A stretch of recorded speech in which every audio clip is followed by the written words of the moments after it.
Hi everyone, welcome to social facts. I hope आप लोग अच्छे होंगे, लेकिन आप लोगों में से बहुत सारे ऐसे लोग हैं जो बिल्कुल भी ठीक नहीं हैं।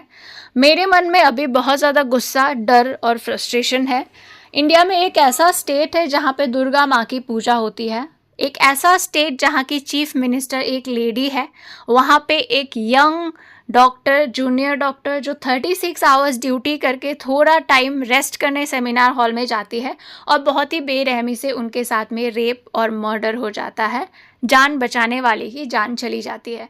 कोलकाता के आरजी कर मेडिकल कॉलेज में 36 आवर्स ड्यूटी करने के बाद सेमिनार हॉल में रेस्ट करने जाती है डॉक्टर का नाम मैं नहीं ले रही हूँ, डॉक्टर एम।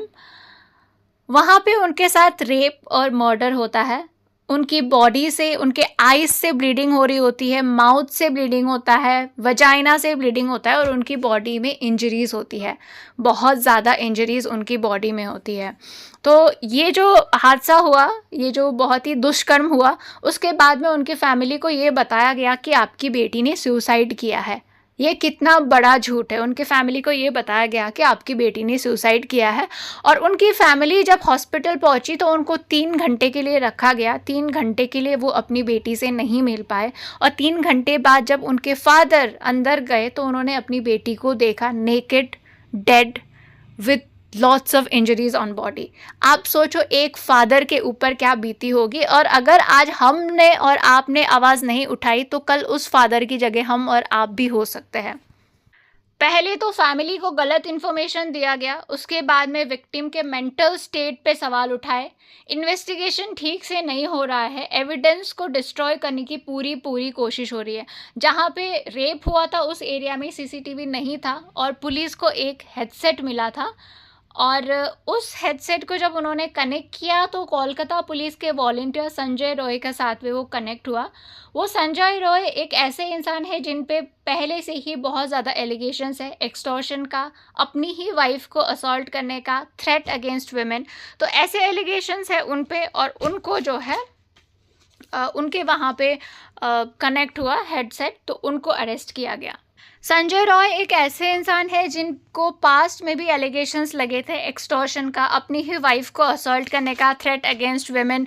तो ऐसे एलिगेशंस जिस इंसान के ऊपर है वो कोलकाता पुलिस में वॉलंटियर था और उस कॉलेज में रात के टाइम क्या कर रहा था। इस इंसिडेंस के बाद में जो एविडेंस है उसको डिस्ट्रॉय करने की, दबाने की बहुत ज़्यादा कोशिश की गई है। ये जो दुष्कर्म होने के बाद ही कॉलेज के अंदर जो है रिनोवेशन का काम शुरू हुआ। और यहाँ पे जो अभी रिपोर्ट्स आ रहे हैं उसमें ये बताया जा रहा है कि विक्टिम के वजाइना पे जो सीमेन मिले हैं वो ज़्यादा है और हो सकता है कि 2-3 लोगों ने रेप किया हो और वो गैंग रेप हो। लेकिन यहाँ पे छुपाने के, किसी को तो बचाने की कोशिश हो रही है। आरजे कर मेडिकल कॉलेज के प्रिंसिपल ने रेजिग्नेशन करने के बाद में इमीडिएटली उनको दूसरे मेडिकल कॉलेज का प्रिंसिपल बना दिया गया है, जिनको पकड़ा गया है पुलिस ने। अब ये नहीं पता कि वो सच में एक ही कल्प्रिट है या फिर बहुत सारे कल्प्रिट्स में से एक है, और या फिर वो सिर्फ एक स्केपगोट भी हो सकता है, बलि का बकरा भी हो सकता है। क्योंकि हमने पहले भी इंडिया में बहुत सारे केसेस देखे हैं जहाँ पे किसी को बलि का बकरा बना दिया जाता है और जो रियल कल्प्रिट है वो बच के निकलता है। हम लोगों ने रिसेंटली पुणे का केस देखा है, जो डबल मर्डर एक्सीडेंट था, उसका भी केस में ऐसा ही हुआ था।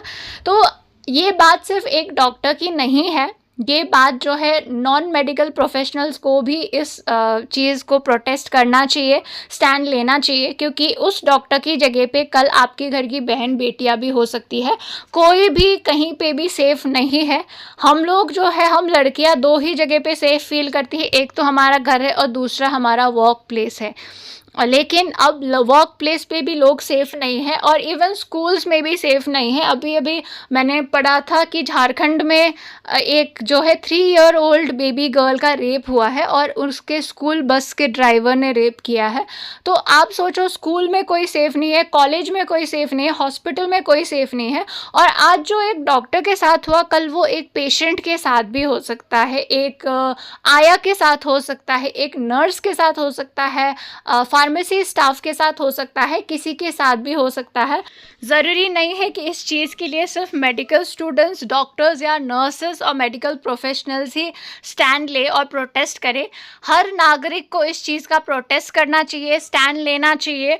क्योंकि कल उस डॉक्टर की जगह पे हम हमारी बेटी या हमारी माँ भी हो सकती है।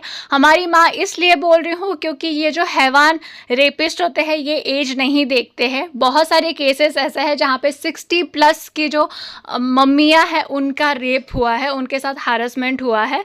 तो मैं आप सबसे यही रिक्वेस्ट करती हूँ कि ज़्यादा से ज़्यादा इस वीडियो को या फिर ये रेप केस का जो इंसिडेंस है इसको ज़्यादा से ज़्यादा शेयर करिए और इसका आवाज़ उठाते रहिए। Thank you so much for watching. Bye bye.